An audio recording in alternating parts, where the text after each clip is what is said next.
jangan mentang-mentang usia kita lebih tua daripada nenek mamak kita tu, kita selamat hati saja mengimbaukan panggilannya, diimbau saja namanya atau diimbaukannya kemanakan. Jangan sekali-kali diimbau juga nyo kemanakan, karena inyo bukanlah kemanakan lai, karena setelah batagak galah beliau adalah nenek mamaknya orang banyak. Di Minangkabau, orang yang alah tua atau dituakan dipanggil nenek. Jadi nenek mamak adalah nenek dari mamaknya orang banyak. Sabanya itu mamak dalam kaum, maka nenek mamak lah neneknya. Assalamualaikum warahmatullahi wabarakatuh. Sebagai orang Minang tentu kita indak asing dengan istilah mamak, tungganai, dan nenek mamak. Namun indak banyak dari kita yang tahu siapa itu mamak, apa pula itu tungganai, dan siapa pula itu nenek mamak. Supaya kita lebih paham dan mengerti tentang ketiga macam istilah tadi, cuba dengar video ko sampai selesai. Supaya kita tidak tigalaan. Kok jampang ada pertanyaan, namun kita tidak tahu jawabannya. Malu kita di sana. Baiklah, nan pertama ambo jalekan tentang istilah mamak. Apa itu mamak?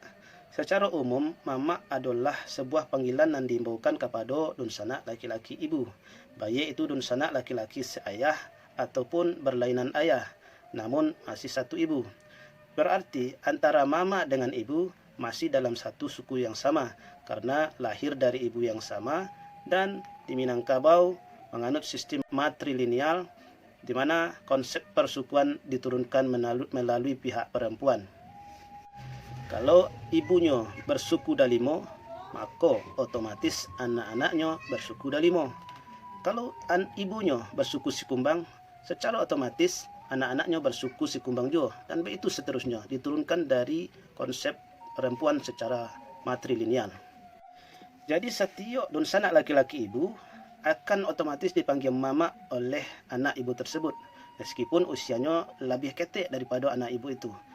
Namun dalam norma aturan adatnya, si anak tetap memanggil mama kepada saudara laki-laki ibunya. Baik itu juga dengan panggilan etek.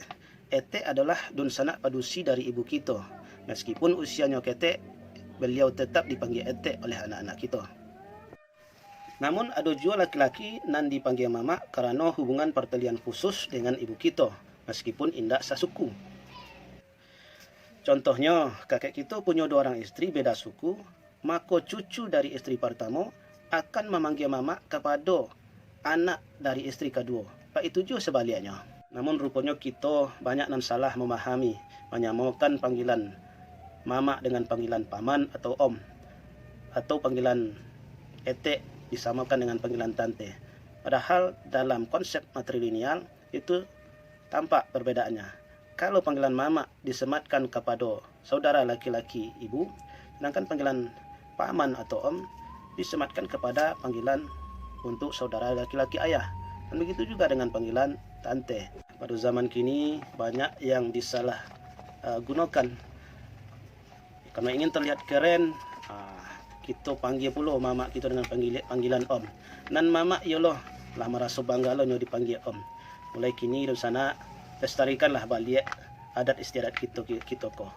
Panggillah panggilan mama kita tu dengan panggilan mama, dan etek yo dengan panggilan etek, bukan panggilan tante. Mama bukan dengan panggilan om. Kalau ndak, siapa pula yang akan melestarikan budaya kita ko. Kemudian yang kedua, tungganai. Tungganai adalah salah seorang dari mama yang masih dalam lingkup keluarga besar saninya, yang ditunjuk ataupun disepakati bersama untuk memimpin dan mengomandoi kelompok keluarga itu.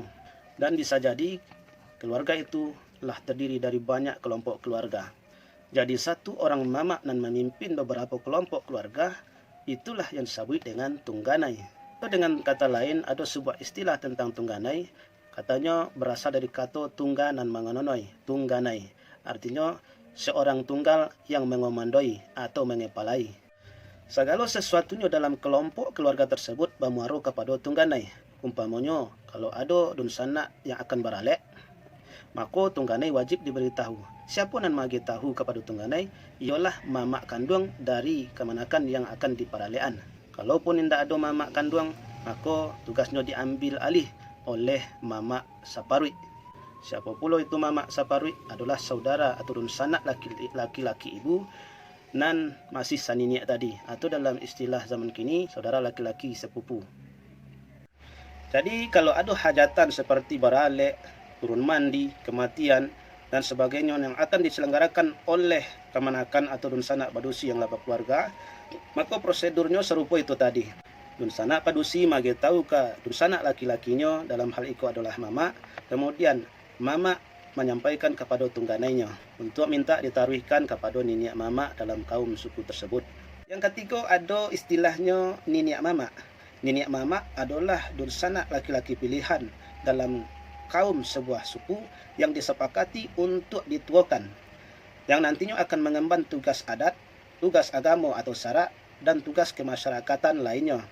Mereka didulukan selangkah, ditinggikan serantiang. Niniak mama terdiri atas 4 jenis atau dengan istilah urang dan ampek jenis, yaitu datuk, pandito atau malin, dubalang, dan monti. Kenapa mereka disabut dengan niniak mama? Kerana dengan disepakatinya mereka kemudian dilewakan dengan upacara adat atau dalam batagak galah, maka secara aturan adat mereka otomatis menjadi orang yang dituakan meskipun usianya lebih muda. Di Minangkabau, orang yang alah tua atau dituakan dipanggil niniak. Jadi niniak mama adalah niniak dari mamanya orang banyak. Sabanya itu mama dalam kaum, maka niniak mama lah niniaknya. Kerana niniak mama adalah niniaknya dari mama orang banyak, sudah sepatutnya lah mereka dihormati dan dihargai. Ba'a cara menghargai dan menghormati niniak mama banyak caranya. Contoh, memanggil niniak mama dengan panggilan galanya. Pak itu orang tua-tua kita juga lah gadang batang aye tampamu lalu malimpah masuk banda. Dekete ibu jo bapak magi namo lah gadang niniak mama magi galah. Panggillah beliau niniak mama kita tu dengan gala yang lah diberikan kepadanya. Jangan dipanggil juga namanya. Umpamanya beliau seorang datuk, panggillah beliau tu dengan panggilan ongku datuk. Seandainya beliau seorang pandito atau malin, panggillah ongku pandito atau pandito saja atau ongku suluah.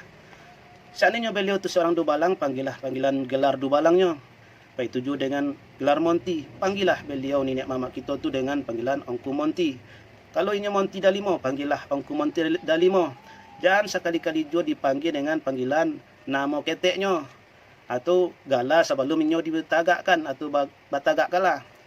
Jangan mentang-mentang usia kita lebih tua daripada niniak mama kita tu, kita selamat hati saja mengimbaukan panggilannya, diimbau saja namanya atau diimbaukannya kemanakan. Jangan sekali-kali diimbau juga nyo kemanakan, karena inyo bukanlah kemanakan lain. Karena setelah batagak gala, beliau adalah niniak mamanya orang banyak.